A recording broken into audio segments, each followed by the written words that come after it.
What's going on, guys? So today I got a long video for you. We're gonna walk through every single book I've read in 2023 so far. Figured now would be a good point to do this because we're smack dab in the middle of the year, right at the end of June. And if I wait till the end of the year, the video is just gonna be like an hour long and just too much. So we're gonna do a little midpoint of the year review, talk about what I've read. I'm not gonna go too extensive on each book. I'll go some more than others, but hopefully I give you some book recommendations, some ideas that you can add to your reading list, some different books you should pick up. And also, before we get started, I'm going to have time codes throughout the entire video, so feel free to jump around to the books that interest you. And there are going to be links down in the description to all the books I recommend. They are affiliate links, so if you use those, I really appreciate it because they will support me. But otherwise, you guys have any questions at all, any recommendations from me, please do leave them in the comments below. With all that said, let's get started. So the first book is John Locke's An Essay Concerning Human Understanding. And I often recommend this book to beginners or anybody getting into philosophy. In fact, it's on my 8 philosophy books for beginners video I made a while back on my channel, so check that out. But the reason is it covers all things epistemology and really lays the groundwork for the study of knowledge. Where do ideas come from? How do we experience the world and all of that? Locke is part of this British empiricism movement, including Locke, obviously Berkeley, David Hume, and so forth. And they were kind of building upon Descartes, but taking a different approach. So they do admit this idea that there are limits to reason and so forth, which we'll get to Hume in a minute. But just on Locke specifically, he kind of again describes how we come about ideas, how we experience the world. So he talks a lot about that, about the senses, about reason. He also dives into consciousness and identity and how are we kind of conceptualizing ourselves as a subjective I, as an ego, in relation to the world around us, our subjective experience with all of that. And like I mentioned earlier, he does near the end of the book kind of reference and discuss the limits of reason. Like, how far can we take this? How can we leverage science and evidence and the scientific method that's blowing up around the time that he was around? How do we think about that? And overall, how do we describe and understand the world around us? So very, very important and valuable read, I think, for everybody. Actually, when I was thinking about making this video, I was like, man, I need to go back and reread this just because I think it's chock full of a lot of good information that, again, relates to other thinkers within Western philosophy. Which leads me perfectly into David Hume and Enquiry Concerning Human Understanding. So very close titles, but a perfect follow-up is how I would describe this. And Hume takes a little bit of a different approach, a little bit more of a skeptical or critical approach to reason, and starts to question things. Again, he's examining how science and evidence and so forth can describe and help us predict the outcomes of things. But he points out that causality has a few errors, has a few problems. For example, if we look at cause and effect, if lightning strikes outside and X happens, I can't assume X is always going to happen. We have to kind of have a distinction between each singular cause and each singular effect. So that's one idea that Hume puts forward that's pretty interesting. He also is very much a fan of this idea of necessity and biological determinism. So he thinks that everything that happens had to happen that way. So it couldn't have happened another way. And that belief ties pretty closely to Spinoza's belief that, everything originated from a specific original cause or substance, whether that be God or nature, and everything had to happen a certain way. So that's kind of his view, a little bit critical or in a bit a denial of free will. But again, he also discusses knowledge, sensations and experience and memory, similar to Locke. So that's why I think this is a great follow-up and pair them together. It's a shorter read as well. But again, I would start with this one, then get to Hume. Moving on to a different branch of philosophy, politics, we're going to talk about Jean-Jacques Rousseau's The Social Contract. So if you know anything about history, this is a very important book, a very important thinker. Obviously, this ties very much to the French Revolution. And it kind of builds off Hobbes' Leviathan as well. So I think that would be a good read. I read that last year, so it's not part of this video. But a great read, especially if you're into the idea of politics and a philosophical approach to it. So Rousseau, like Hobbes, has this idea that human nature is chaos. We're kind of in this state of anarchy, of just brutish behavior, and a lot of violence. So what do we need to do to avoid that? Well, we got to form a society. We got to form a community, have a government to figure that out. Now, Rousseau's idea of of the ideal government is this body politic or the social contract where we all kind of buy in and vote for the common good, the public interest. It's kind of like an idea of majority rules per se. But it's not quite the same as a democracy because in Rousseau's society, each individual has power over another. And so it's almost like each individual is their own representative, but we all have to work in for the common good, the public interest. So Rousseau even admits that this can get a little tricky and doesn't always work out well, primarily because we're always going to have private interests. So what I want or what I believe is better for society is going to be different than what you want, different from whoever wants or someone else in your family or your friend. And so this idea of common good or this kind of idea that everyone's going to be in agreement on every single idea gets a little tricky. Two other problems with this concept of society that Rousseau puts forward is the larger the society, the harder it is to have everybody in agreement and even define a common good or a general good. For example, trying to manage your neighborhood, under an HOA, that's one thing. Trying to manage your whole county, your state, the whole United States of America, for example, or you live in a different country, an entire country, is going to be very difficult to get everybody in agreement on what is the public interest, what is going to be best for everybody, what is the common good. Very difficult to do that. And then you also have the problem of if everybody has equal power over one another and representative, then what if I'm pretty lazy and I don't participate in politics and I don't actually take the time to educate myself before I vote, etc., etc. So he does point out that if you aren't an active citizen, if you have very lazy citizens in society, ill-informed and so forth, then that society starts to kind of get corrupted and crumble as well. So a lot of very important ideas come out of this book, specifically for that time period, and you see how different ideas play out. But even today, I really think looking at some of these concepts and seeing why certain nations have either certain problems or how could they be resolved in a way, I think it's pretty enlightening after you read this. Fourth on my list, we'll get a little break from the hardcore philosophy and we'll read Candide by Voltaire. So this is a very satirical book that essentially satirizes optimism and points to the idea that, a lot of times it's a religious belief that, oh, everything happened for a reason. And actually it happened for a good reason. God, wanted so-and-so to get cancer. Or it's good that you broke your leg because, whatever happens. Or it's good your house burnt down because now you can build a new one. It kind of makes fun of those points. Candide is this kind of happy-go-lucky character that just is kind of making his way in the world, and a ton of catastrophes happen. Different women in his life leave them or get abused and so forth. Different people die in the story. He almost dies a million times pretty much, and yet he still kind of leans on this idea that, oh, clearly this is the best possible world or the best possible worlds of worlds, whatever the quote is exactly in the story. But a nice short read, a fun read, and again, it kind of builds off some of the ideas of the time. Like I said, satirizes this concept of optimism, and at the end gives you the idea that, hey, we're all at the expense of fortune sometimes and bad luck, and all we can really do is quote unquote cultivate our own garden and make the best of the opportunity. But we shouldn't be ignorant and say, oh, well, it's the best situation that happened, that it's a good thing. We can acknowledge suffering in the world as just meaningless. We don't have to assign it purpose or positive meaning. So that leads us on to a more classical work, and that's going to be Plato's 5 Dialogues.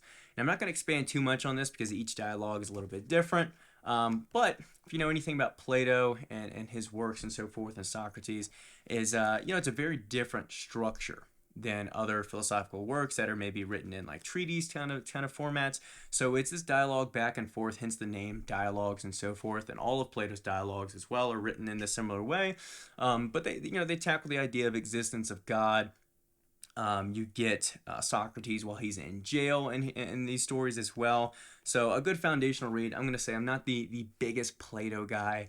I enjoy some of these other works or Aristotle far more, but Plato's one of those guys I feel like you kind of have to read if you're into philosophy. It's a good foundational read, so always something you can add on your list. Pretty short book as well. Easy pickup on Amazon, so I'd highly recommend grabbing a copy. The next book, good different kind of vibe than traditional philosophy, is How to Read a Book by Mortimer J. Adler. Now, this book I've had recommended by a bunch of other YouTubers I've seen. I think I've seen it on some Instagram posts as well. And I kept putting it off because I was like, I'd rather read an actual book that's trying to, like, I don't know, articulate ideas, express ideas, whatever. I don't need to read a book on how to read a book. Now, obviously, I knew it wasn't a kindergarten read, but I didn't know how powerful the concepts in this book would be, but they surely are. And I'll say, I think my third or fourth video on this YouTube channel, I describe the ideas in this book much further. So go check out the videos where I talk about how to read difficult books, how to read philosophy, and so forth, because I go into greater detail. But Adler really expresses how we should approach reading difficult texts, how we should approach reading philosophy versus fiction versus different kinds of nonfiction. So he really describes, this concept of analytical reading and not just kind of breezing through stuff, how to take notes, all of that. Really good read, really worth picking up and skimming through. I don't think I've read actually I know for a fact I've not read the entire book, just because there's certain sections that don't particularly apply to me. But there's so many concepts you can kind of jump around. I've marked a few in here that I will certainly refer back to. But, aids for reading, how to read philosophy specifically, what questions you should be asking, how to kind of make up your mind, how to, balance between different philosophy when you read contradicting ideas like I've mentioned earlier. So a great book to pick up. Next on the list, I don't remember what number we're at, is Brave New World by Aldous Huxley. I touched on this book as well in an earlier video, but really incredible and eerie read. So a lot of times when people think of a dystopian world that describes modern day issues, they think of 1984, which certainly has, there's merit in that argument. But I'd say Brave New World might be more accurate to the problems and the kind of scary changes of modern society. So you see, Soma is this drug that people just take to instantly have pleasure. You got the feelies; they're constantly distracting themselves in the society. They got rid of kind of all natural biological interactions with humans, to where you don't have any kind of husband and wife and children. The children are raised by the state, and they're bred for specific purposes and roles in society, certain jobs. You could be bred to be an academic or bred to be a machine worker and so forth. You also have babies, basically born in laboratories. It's very interesting read. Again, a lot of the stuff is, loosely connected to some things we see today or certain technologies, and other stuff is very close. So, fun fictional read, well written, stands to the test of time. So definitely pick up Aldous Huxley. Check out this book if you haven't read it already. Next book is going to be The Stranger by Albert Camus. Now, Camus has really grown on me. He's a really phenomenal French existentialist writer, although he's more of his own term. Talks about the absurd and absurdity, but it kind of still revolves around existentialism. So The Stranger is a little short fictional read. It follows this character after his mom has passed away and so forth. He eventually winds up in jail, and you kind of just get this glimpse into Camus' idea of the absurd and how just ridiculous and meaningless sometimes life can be. And, I think I'll get to the next book later on by Camus. I think that's a better first read to get into this so you understand a lot better.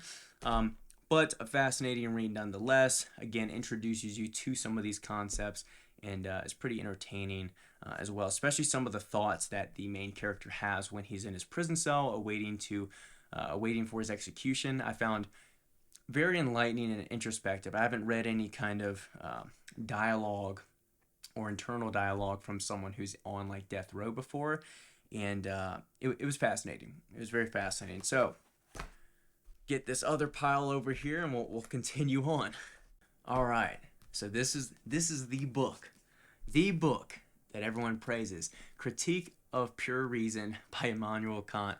So you probably, if you've looked into philosophy, this book is it's hailed as valuable. It's got this aura around it, mainly because it is a dense book. It's incredibly complicated in a lot of ways, and Kant really set the table for a lot of ideas and thinkers down the line.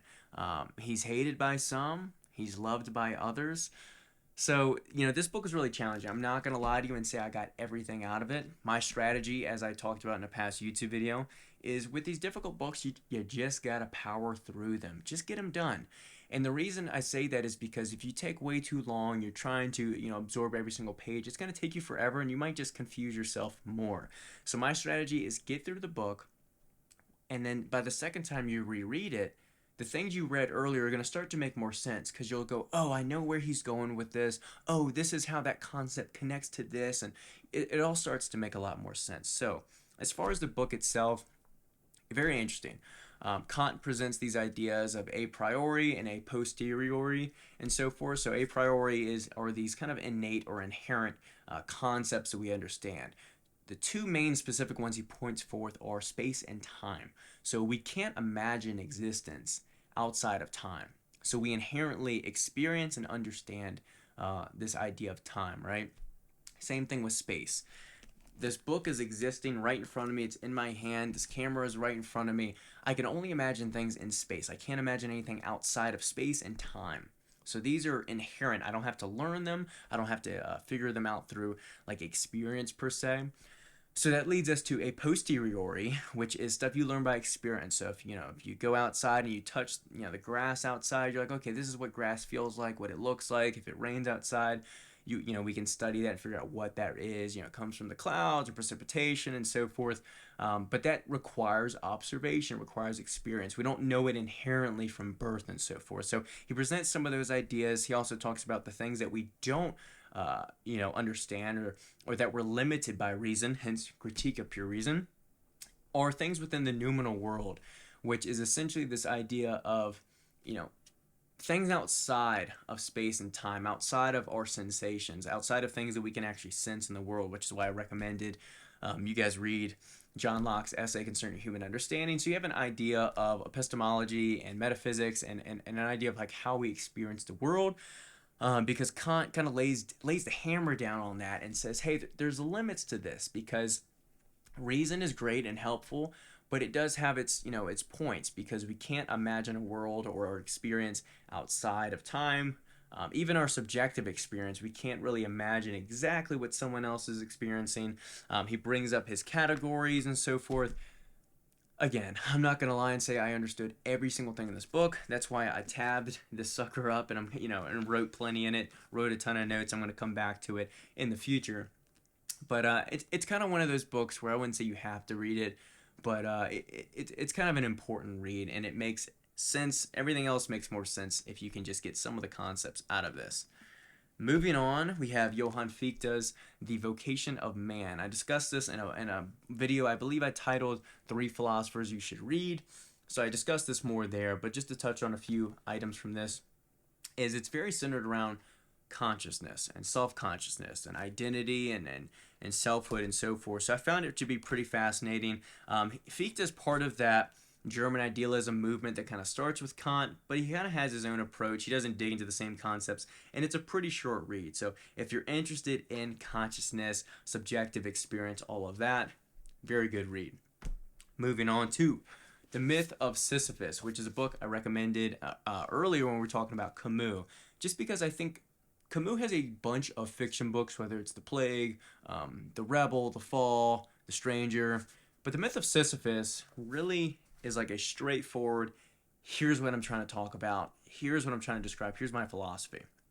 And he begins right smack dab in the middle of this idea of suicide. And he addresses it straightforward and says, hey, how do we think about suicide and how do we convince ourselves that this life is worth living? If we don't believe in God, if we don't believe that this life has any meaning, if we convince ourselves and admit that life is meaningless and crazy sometimes and absurd, how do we still find the will and the want to live? So he talks about all of that. It's a really phenomenal read. If I think of a book I recommend to anyone who's experiencing an existential crisis, dealing with depression, with anxiety, this is the book I recommend. Very fascinating. Obviously, hence the name. He talks about the story of Sisyphus, which from Greek mythology is the guy rolling up the boulder up the hill only to have it fall back down, and he just does it again for eternity. And he says at the end of the story, we must imagine that Sisyphus, we must imagine Sisyphus happy, is the quote. And the idea is that we must rebel against the absurd, is Camus' point. So, despite life being objectively meaningless, we can derive our own subjective purpose, our own subjective value in this life by ourselves, and still, find value in pursuing different things. So, for Sisyphus, it's pursuing this boulder up and down. It gives him a sense of meaning, a sense of purpose. Does it have meaning for you and me?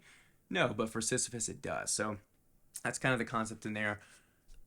One of my favorite books, probably on my shelf. Not too long of a read either, so definitely pick that up and give it a read.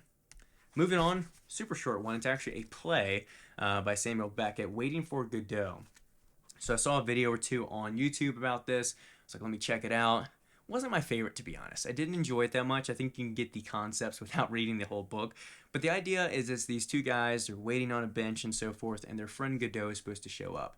Well, they keep waiting and waiting, different things happen and so forth. But what happens is the waiting becomes the purpose.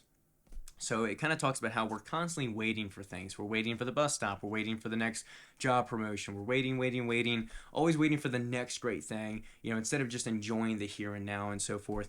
And waiting kind of becomes not only the means, but also becomes the end.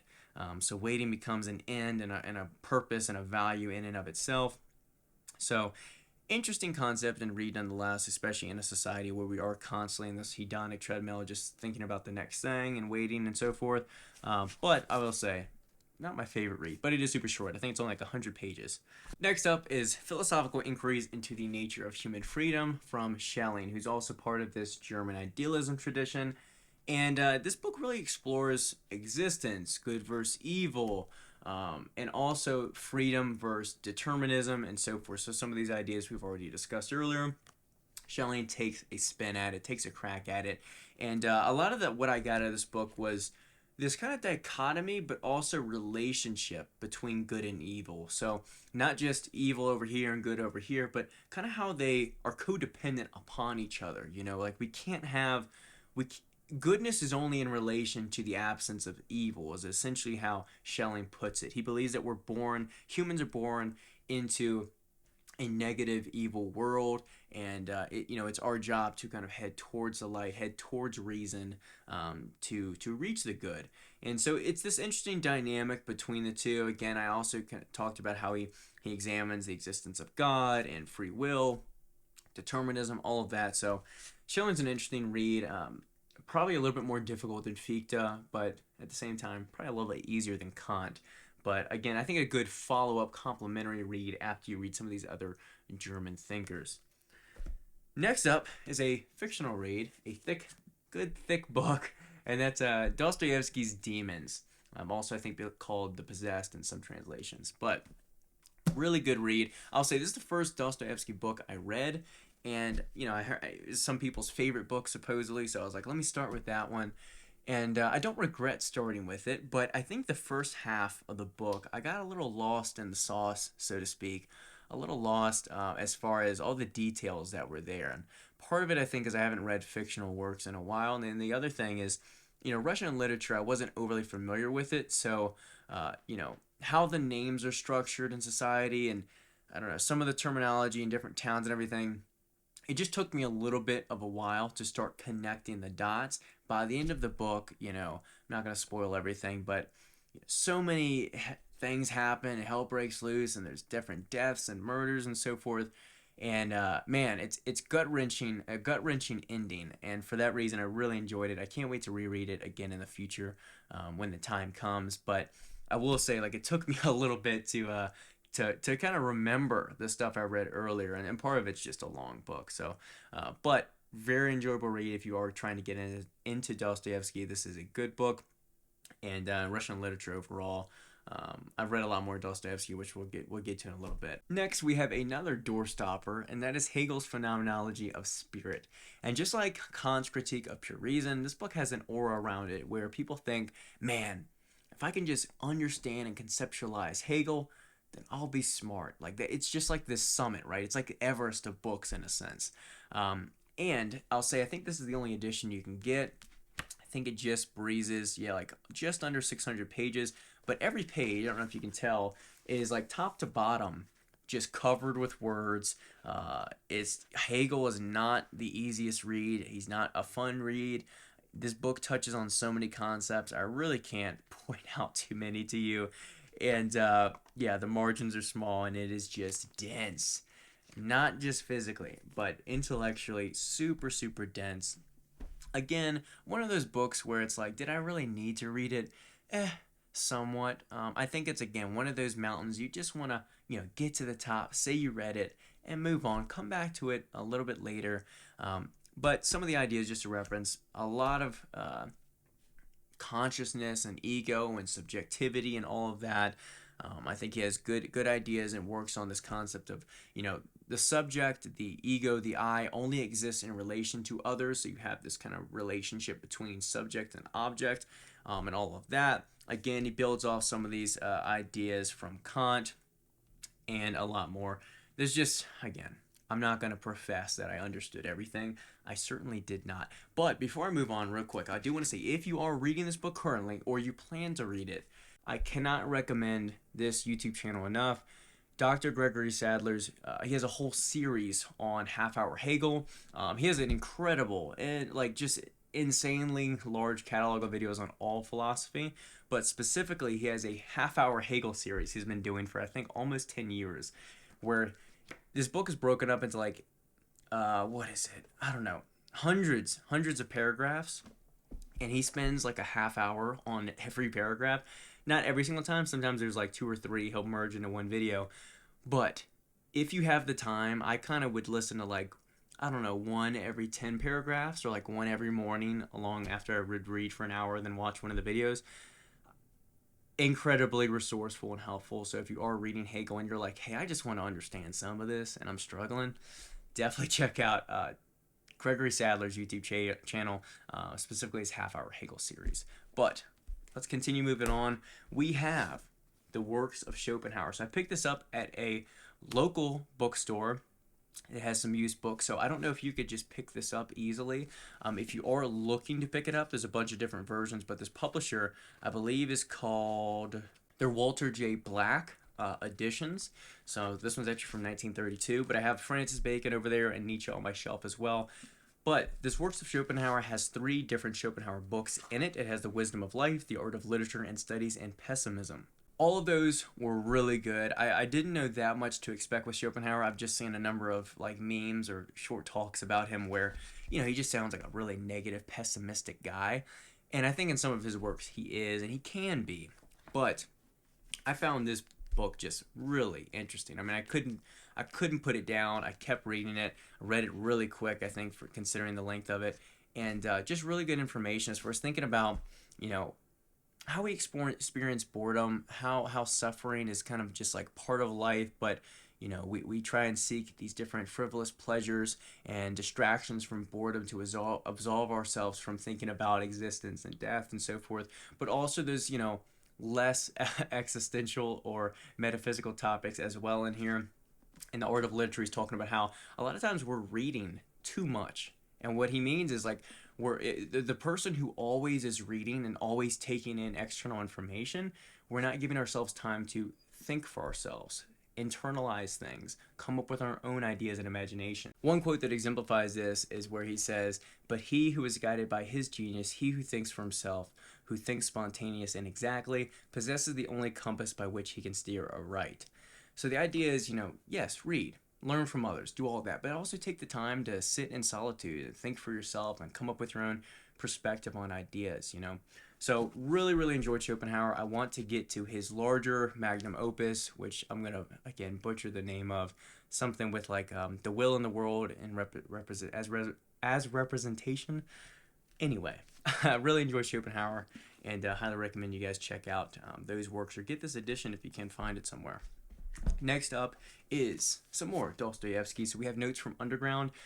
As I referenced earlier, when it comes to demons, I think I should have read this book first. Not only is it shorter, but it kind of gives me a feel of that Russian literature, of Dostoevsky's writing and so forth, and introduces me a little bit to some of these ideas of individualism, a little bit of existentialism that has some undertones within his writing. But Fascinating read, and it really exemplifies this idea of the person who is so hyper conscious, as I think how he describes it in the book, the person that's kind of overthinking themselves and almost too aware of themselves in society, and they kind of struggle to just like fit in a sense. I think maybe some of you are like that. I feel like I relate to that idea where I'm not very I'm not the most social. I'm not the most extroverted. I don't always fit in or feel comfortable at parties or in social gatherings because I do feel like hyper aware of myself in these circumstances. So, really good read, really fascinating. Again, if you're trying to get into Dostoevsky or Russian literature, here you go. And that leads me to one of my favorite books for the year, which is by Jean-Paul Sartre, or some people call him Sartre, however you want to pronounce it.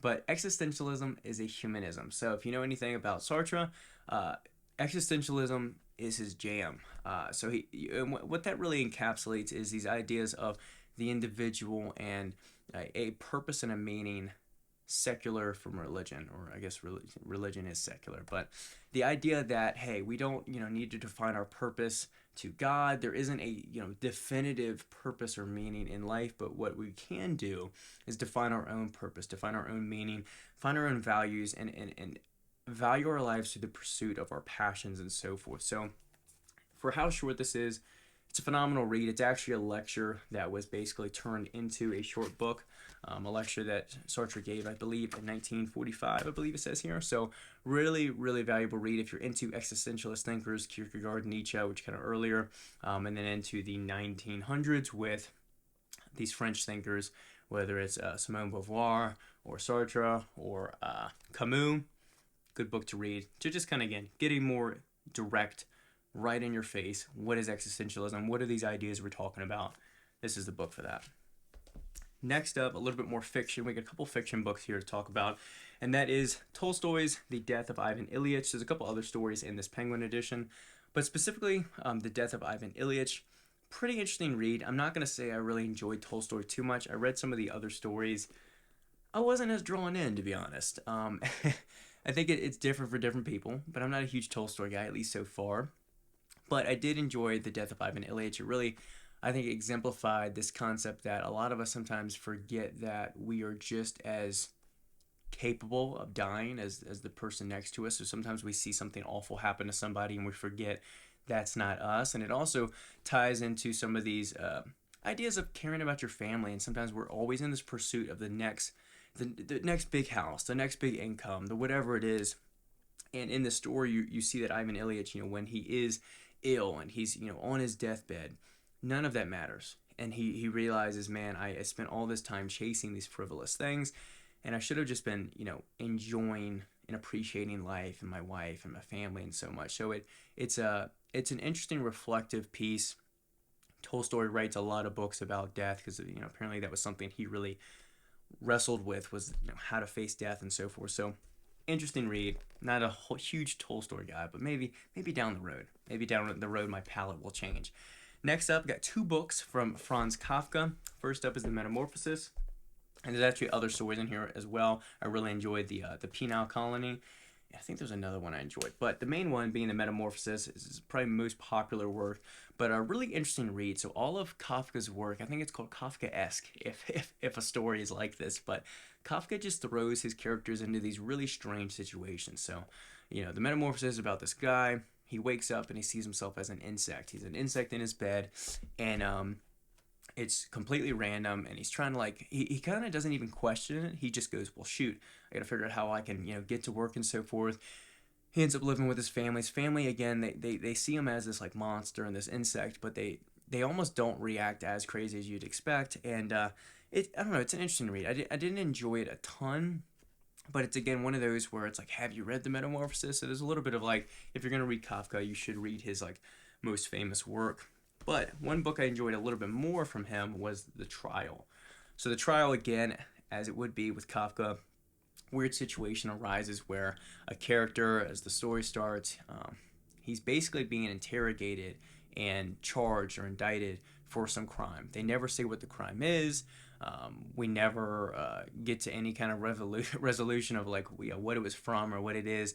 And the character is trying to defend himself from this indictment. And really what the story exemplifies is this ridiculousness of bureaucracy, how there's so many, courts and lawyers and, laws and all this, stuff that just kind of confuses you to the point where you just almost submit to the law, like the government and the legislation gets so confusing that you're like, God, I'll pay my taxes, I'll do whatever you want, just leave me alone. Just it's almost like the anxiety of being in trouble. If you ever got sent to the principal's office as a kid, and it's almost like if you were told to walk to the principal's office, but you never could get there, you can never have that confrontation and have that resolution.